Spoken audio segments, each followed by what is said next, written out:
have the GF65 Thin. This is the 8 GB RAM model. It's the 1660 Ti with, let's see, the 10 series GPU, the 10750H, which seems to perform pretty good. I actually thought there'd be more issues with this configuration just because of the RAM bottleneck, but it turns out that 8 GB seems to perform quite well on this machine.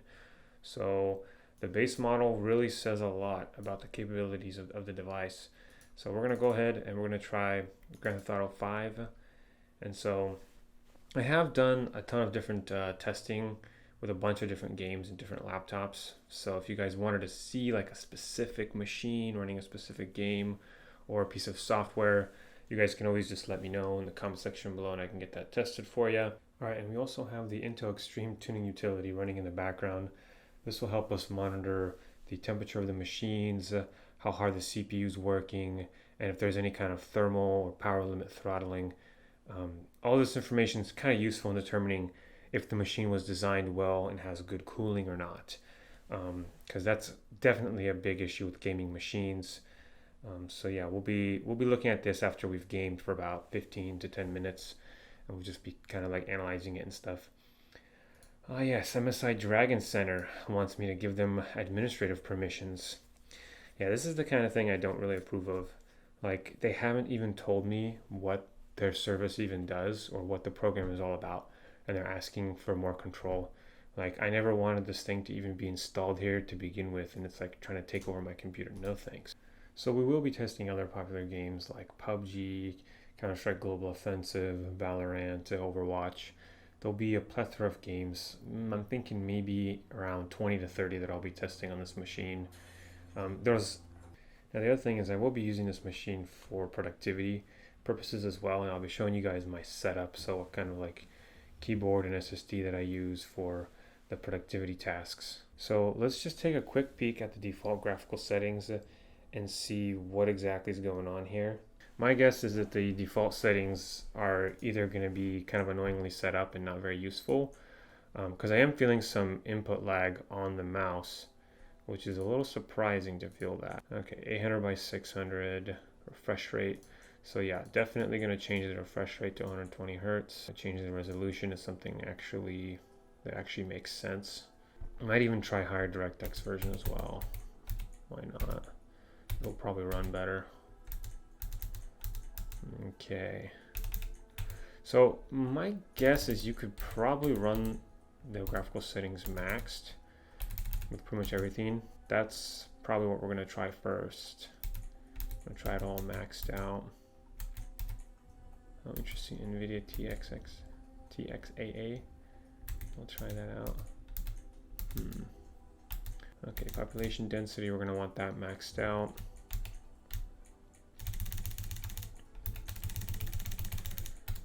Essentially, if you want the best gaming experience, you definitely want to be maxing out all these presets. The only one I don't mess with is vertical sync, since I'm not super big on the whole screen tearing thing. Plus, it sometimes reduces the performance of the machine. There might be some limited circumstances where it's useful, but I'm not a huge fan of it. The NVIDIA PCSS shadow technology is unbelievable. Like, this makes the graphics for the shadows look so realistic. It's quite amazing actually what they can do with that. It's probably some of the best shadow tech I've seen. In-game depth of field effects. Sure, yeah, that's cool. Anisotropic filtering, gotta have that. Ambient occlusion, tessellation.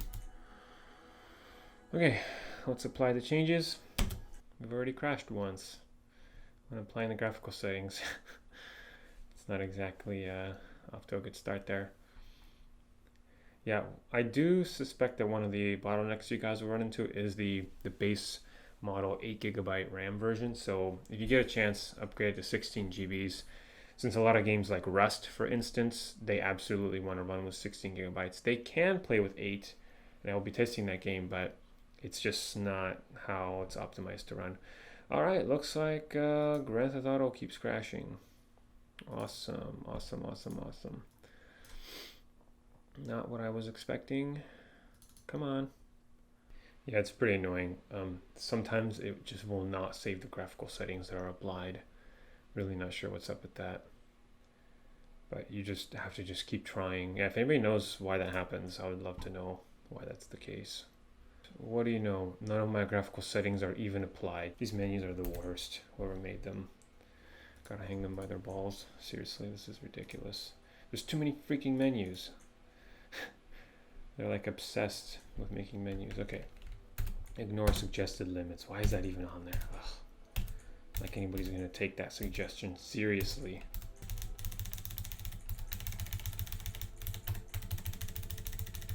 Changes applied now?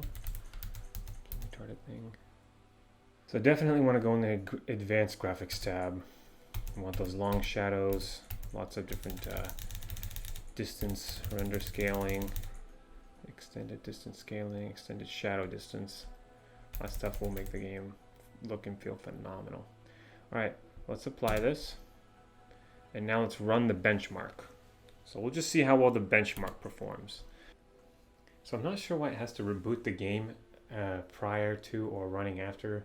See, running benchmark test requires game to reboot after completion. Why on earth does it require that? That's not true. I don't know who did that or why they designed it that way, but that's not true. They just made it like that and now it just runs terrible. It has to restart. Very weird. I guess it's loading different game files. Honestly, I'm not sure why it would even be designed that way. Because if I need to restart it after using it, wouldn't we just need a separate launcher or a separate game altogether? Why the heck am I able to launch the full game and then from the full game launch the benchmark? Honestly, makes no sense. Alright, so we're off to a pretty good start. Looks like the average is probably about 45 frames. I was hovering in the low 50s. All right, nice open scene. Getting about 38, about 35 average.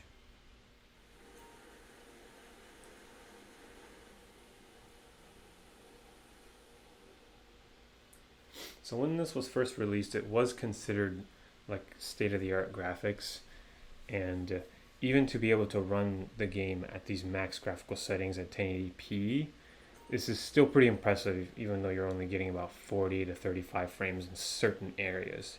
The game will still feel smooth because we do have a great screen on here, on this MSI with this 120 Hz refresh rate screen. It'll just always feel smooth. I will also run a version of this game with reduced graphics. I'm going to set it up to where I can get about 120 frames per second. That way you can experience, to some degree at least, kind of what it's like to play the game and feel it in that 120 hertz. Although it would be probably useful if I got a 120 hertz camera as well to capture those 120 hertz. But even if I did that, you may not have a screen that's 120 hertz to really feel it. Anyway, essentially, it would be still nice to play the game with more FPS, and I'll be testing that. But right now, the fans are really, really ramping up. Like, this is pretty crazy how loud it is. With pretty much any gaming laptop, they're gonna get loud. They're gonna get hot. That's something you can't really avoid. Although some of them will get a little bit louder than others.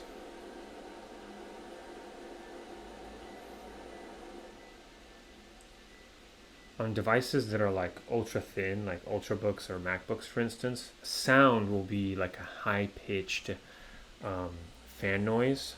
Here we have sort of like a lower pitched fan noise. It's still pretty annoying, honestly, but when you're gaming, you'll probably have headphones on, or you'll just get used to it. It's just something you have to get used to, honestly.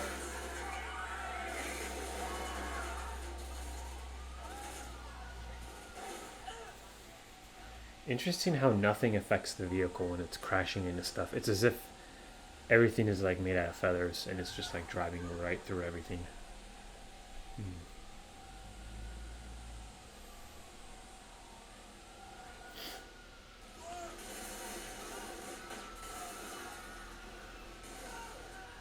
that looked pretty good. I honestly thought the performance would be much worse, especially with that 8 GB bottleneck. Depending on if the SSD is fast enough, I think that can sometimes help alleviate some of the shortages with the RAM, because there is this thing called paging. So the SSD can act in a way like the RAM. So if you're low on RAM, if you only got 8 gigs, the SSD will pick up some of the slack. And now the faster the SSD, the more slack it can pick up. Okay, load times aren't too bad. It took about 20 seconds to load. Not too bad. It's so funny how it asks to save. And if you say no, it's going to ask if you want to turn off auto saving. No, I don't want to turn off auto saving. Why is it even asking me that? And you say no, it goes back to this, and then you're stuck in a loop.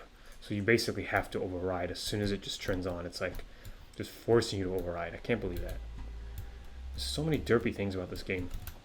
Anyway, all that aside, yeah, this looks phenomenal. Look at these trees. This is amazing. Oh wow, she actually blocked that. That's got to be a first. Somebody blocked a punch. Alright. About 50 frames average, running around in the cities. That's pretty cool. So I think this is supposed to model the Civic, right? Is that what this specific car is modeling? I spent some time looking at all the different car brands, and I was like, this is crazy. They actually modeled pretty much every popular car out there, and they made like their own little version of it. Quite impressive that they were able to do that. Now what I really want to see in the next Grand Theft Auto is improved damage physics. So I know GTA 4 had better damage. At least it appeared like it did more damage. Although here you have like insanely like awesome shaders and awesome graphics here. This is great. I mean, look at this. So beautiful. Actually, it's running pretty dang good. I wonder if after about 10 minutes of gaming, it's just going to start performing horrible. That could be the case. I think I ran into something similar to that on the Acer Nitro. And I chalked it up to essentially just kind of, you know, the 8 gigabytes of RAM. But honestly, it might have been its bad cooling. Okay, so we have an area where we're getting 28 frames. So let me just take a quick peek and see what's going on with this. Not seeing any thermal throttling or power limit throttling. That's good, since all these say no here. So it's actually cooling the device pretty dang good. I'm gonna game a little bit longer and see if it'll start doing that at some point. I think I am gonna tweak the graphical settings to get us at least 60 FPS in this area. That's kind of how you should be tweaking the graphical settings. Like, if you're in an area like this where you're getting 33 frames per second, like, that's how you know how much you need to reduce it. It's like, let's go into settings. I think the thing that'll probably help the most is disabling the FXAA. Just disable that. Who needs that? And then the MSA, disable that. That could boost. Oh, holy smokes, yeah. Looking like it's already boosting some of the FPS. Let's see what we go from. Alright, so we went from 30 FPS to almost 55. That is great. I mean, there's the difference there between running the game with that setting on and not. And all it does is it smooths out the edges of things, which honestly, depending on how good your eyesight is, it makes it kind of hard to notice. I mean, I can notice it. I try to turn it on when I have a machine that's capable enough. But on something like this, it's like you know, you're getting a laptop that's basically a budget machine, right? A budget laptop. I wouldn't call this MSI a budget laptop because I got this one for about $900, but you know, it's slightly above budget laptops because you could get something like this without the 120 hertz screen for maybe like $600-700, right? We got the 120 hertz screen, which really makes me think like, dang, you know, I kind of wish it had slightly better performance in certain areas. But on a budget machine like this, you definitely don't want to be running anti-aliasing, right? Because that's really going to just kill the performance. I think that's really the only thing we need to turn off. Honestly, everything else is set how it should. I might edit the shadow technology just to, because I bet you once I turn that shadow technology off, we're really going to be running probably at almost 100 frames, maybe 80 frames. It'll probably give us an extra 40 frames. Pretty sure about that. All right, let's have a fight with the cops, and then I will check the temps and see if we're thermal throttling.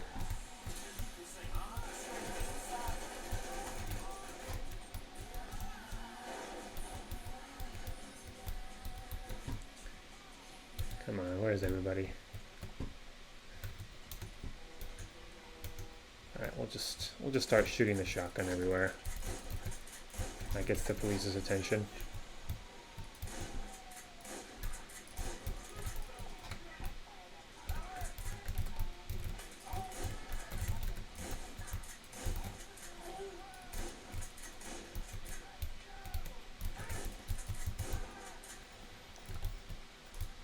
Gotta love this first person mode.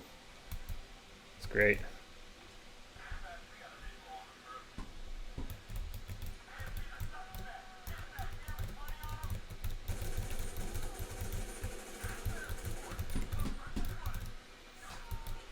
It's funny how he doesn't use a scope.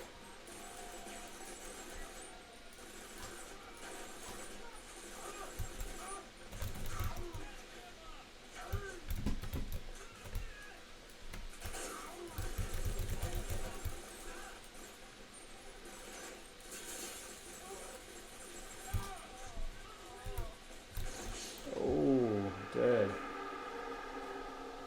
Right in the face.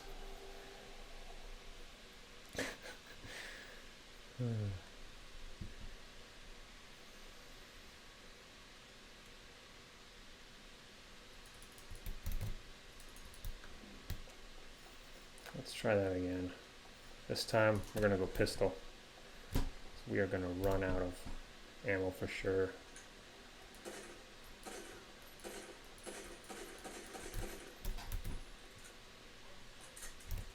God, I love those graphics.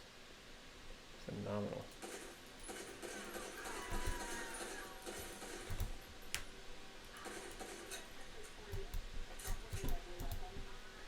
So crazy how much of this game is just almost kind of like an arcade shooter, but when you like go past the running people over and shooting random cars, the game gets real serious. Like there's a scene that I picked up a random lady that needed a ride, and she was like arguing on the phone with her boyfriend, and the game literally turned into relationship advice for couples. I could not believe they had that in the game. It was phenomenal. Like they could have chose to add anything, and they literally put in just extremely useful content. I actually ended up like having a discussion with my girlfriend about it and stuff, and like it like literally helped us.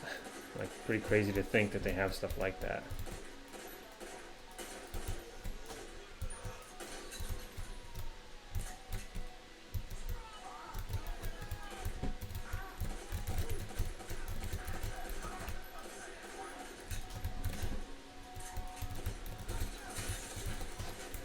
Oh, it does not rain often in this game. So when it does, it's kind of like a special moment. The weather physics in the game, oh, so awesome. I'm waiting for them to bring these weather physics over to Rust. It's gonna be awesome when they do.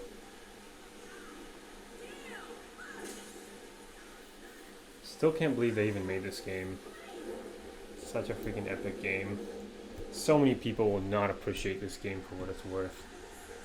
I've heard some people say that Saints Row compares to Grand Theft Auto. Yeah, I highly doubt that. I don't know, maybe I'm being kind of biased here. What do you guys think? Does Saints Row compare to Grand Theft Auto? I highly doubt that. And just based on what I've seen from Saints Row, it just does not seem like it's the same level of quality. And look at like the variety in the vehicles that you get. Like it's quite amazing. And somehow they were able to capture the essence of all the vehicles. Like, and you have HUDs. You've got HUDs and stuff that work. super amazing. I think that's supposed to be like a charger.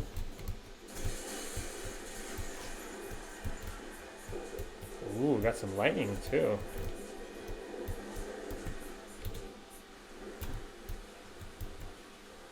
Wow.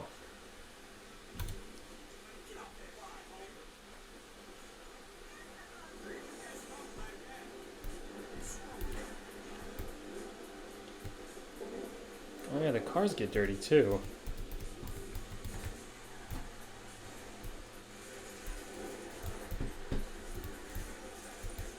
Wow. This has got to be the first time I've seen lightning in the game. Do they always have lightning during the raining scenes? I don't think so.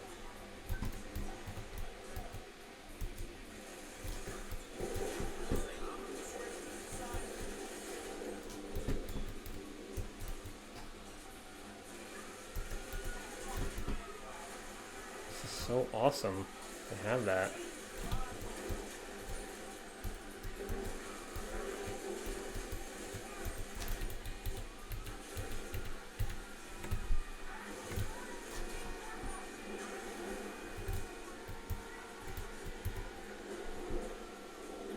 Oh, we got Alexis over there. Wow.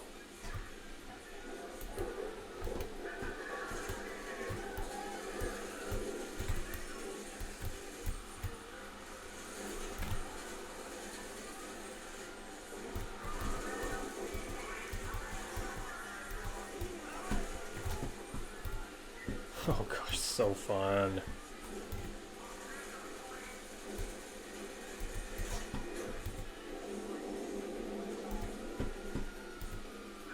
Look at this. Look at how amazing this looks. So much fun.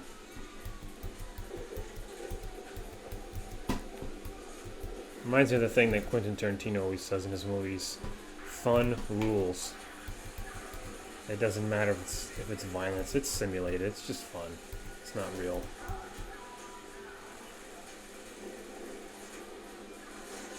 Ooh. Wear your seatbelts. Okay. Alright. So we're looking at Intel tuning utility. And no, we are not seeing any thermal throttling. No power limit throttling. We are running at about 91, 92, 93 C, which that's pretty typical for a gaming laptop. There are machines that will run cooler, like on some of the Alienwares, you can run at like 80 C. So yeah, some machines will be more expensive, but they will run cooler.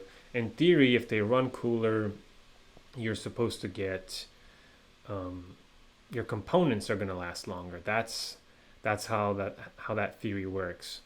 And so the constant difference in heat and cold eventually makes the metals break apart, and the transistors will start to die and that kind of thing. So actually there is maybe a little bit of thermal throttling. We do see some spikes here because under range it does say no through yes. So there are some very small micro spikes, but honestly that's not really translating much into this frequency. Recent range 4.2 gigahertz, recent maximum 4.68 gigahertz. So yeah, like you look at this line here and it's pretty straight.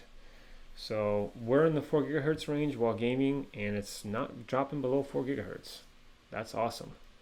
RAM usage, well, we're gaming with 8 gigabytes. I'm not sure how that's possible without stuttering, but somehow it is. I guess maybe the faster SSD in there is somehow picking up the slack. We may see some stuttering in other games that are not as properly optimized. And then the graphics temperature, well, graphics temperature is about 77 Celsius. So they're doing a good job of keeping it cool, at least cooler than the CPU. Some argue that it should never be like 77 Celsius, but again, you can't have a flawless cooling solution on a system that is just slightly above budget gaming. I consider this slightly above that. Actually, this is probably more like mid-tier. if it had 16 gigabytes, I would feel more. If it had 16 gigabytes of RAM, I'd feel more like saying it's more of a mid-tier device, because I think for 900 you can find something like this that will probably have 16 gigabytes of RAM, but it won't be the MSI brand. It'll probably be a worse brand, in which case it might not be a big deal. All right, well, based on what I can see here, you're going to be able to game really well without any issues on Grand Theft Auto, and most likely with other games as well.